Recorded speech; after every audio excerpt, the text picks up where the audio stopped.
So after the Euros, the transfer window is sort of starting to kick off a little bit now, with the likes of Man United, Spurs, Arsenal, all looking like they're starting to make some actual decent deals. However, there is one specific club, need I say more, that don't seem to be doing anything at this point.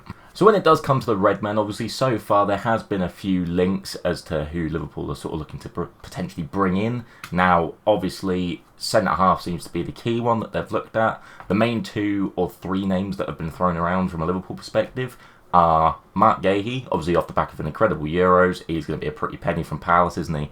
You've got Riccardo Calafiori? Oh, Calafiori, we all know him, the Italian bloke, the regen of Maldini with the luscious locks and just stereotypical, like, Italian headband. Looks like he's straight out of the 90s backline. Either way, that's not going to happen because he's almost confirmed to be going to Arsenal at this point.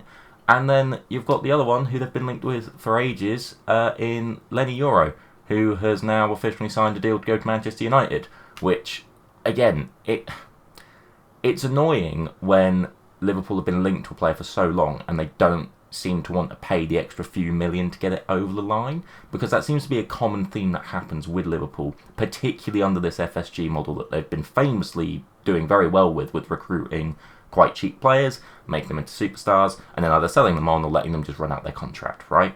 But my fear is, and I feel like this might be the stage for a lot of fans now, is that since Klopp's gone, the potential pull of playing for him is obviously now non-existent, and whether Schlott will be as outspoken and as demanding as what Klopp clearly was. Because you can see with Klopp, like, alright, he might be a bit complicit with some things, but if he wanted a player that desperately, more often than not they'd go get him. The only exception to that I can really think of off the top of my head is Bellingham. But when you look at the likes of, like, he said he wanted Van Dijk. They waited an extra 6 months, signed Van Dijk in the December, that season that they got him in, whenever that was, a few years back now. Same with Alisson. They really wanted Alisson. They didn't break the bank as such, but they used that Coutinho money, got arguably the best goalkeeper in the world. So it does pay to pick the players that you want. But when it comes to, like, say, for example, a Lenny Yoro, they've been linked to him for a while now, Liverpool. And Liverpool are very, for lack of a better phrase, they're tight. Like, they just are. They will penny pinch and try and get the best deal possible. Do you remember the Lavia saga last season? Who, realistically, they didn't really want Lavia. Lavia was a backup option, and honestly, didn't really make a difference because he ended up getting injured and didn't play anyway. But that's by the by. They were chipping up, like, a couple of million, like, every, like, few days to try and get it over the line. You're a fucking top 4 club, easy, in the Prem. Like, or you, at the very least, should be. You're one of the biggest clubs in world football, and you're penny pinching on players like that. And we know that they've got the funds there to do it. It's not like they don't generate any money at all from the Champions League and obviously Premier League and on Sky, all television broadcasting, all merchandising. We know they make good money, but there seems a lack of will to spend it. And I know that is the FSG model, that they don't do it that way. But that model can't last forever, right? You've had Klopp, who's come in, and he has been absolutely world-class at bringing in talent for cheap. The same with Michael Edwards, right? They scout these players out, bring them in, turn them into superstars. There's only so many times that can keep happening and keep working. And I feel that you're getting to a stage now where other clubs are starting to see these players that Liverpool go for, whack an extra 10 million on top, and they then get them. That seems like it's been the case with Euro. Seems like it's been potentially the case with Calafiori, but I feel like he was more linked to the likes of Real and Arsenal a little bit more prominently anyway. But it's just a bit of a fear there as to, will this keep continuing?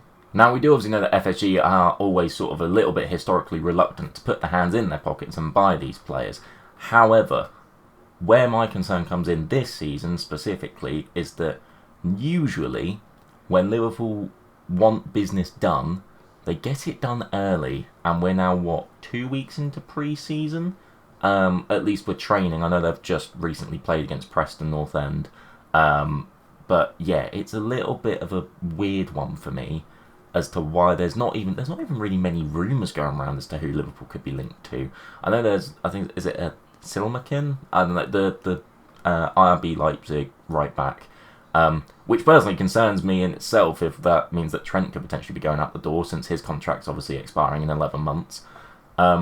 That's another thing, actually. That's another concern. We might make another video on that, about the actual contract situations of a few players at Liverpool, which are very concerning for me.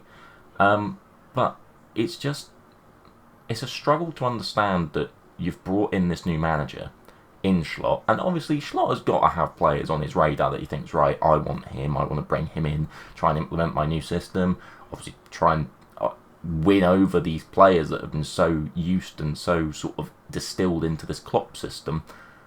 There must be people that he wants to bring in. He must have made that clear to FSG when he obviously got the job. But there's very little traction whatsoever on any of them. And I think that's what the biggest concern is, especially when you look at those around you that realistically you've got to kind of keep up with now. I know, obviously, we finished ahead of the likes of United and your Spurses and your Villas even, but they're making moves. They actually are. And I know that net spend isn't everything, but when you look at the net spends, obviously Chelsea is staggering, like over $1 billion. I think Liverpool spent something like 300 million since Todd Boehly came in charge, which is significantly below the likes of your Man Cities, your Arsenals, your Spurses, all these teams that are going to be competing with you for top 4 football and in theory for trophies. So it comes to a point where you can't keep finding gems for cheap. I know we've done that sort of somewhat recently with the likes of Alexis McAllister, like for whatever 40 million, he's been an absolute superstar. But you need a little bit of you need to go and splash a bit of cash, mate. If nothing else, just to sort of show to the rest of the league, like, yeah, we're here to do business. We're not here to quietly sort of eke out as a club since Klopp's gone and since we're potentially going to be losing or recycling as such a few players. Obviously, we've already seen that slowly go with the likes of Mane in recent seasons, but obviously Firmino's now gone. You're going to have Salah go in the next 2 years, really, probably at the end of this season. Potentially you've got to have Van Dijk go, potentially have Trent go, potentially have Alisson go. Like, that would be a full cycling of a new squad. And Liverpool need to make it abundantly clear what they're going to do. Are they going to fall away with that squad? Or are they going to look to rebuild? And the main way to do that is to buy players. But yeah, that's all I've got for this one. If you're a Liverpool fan out there, are you a little bit concerned about the lack of transfers or just the lack of movement at all? And yeah, let me know what you guys think, all in the comments below. And if you are enjoying these videos, please do subscribe. We did recently hit 500, which has been insane, but I'd love to keep that momentum going into the season. So, thanks again as always, guys.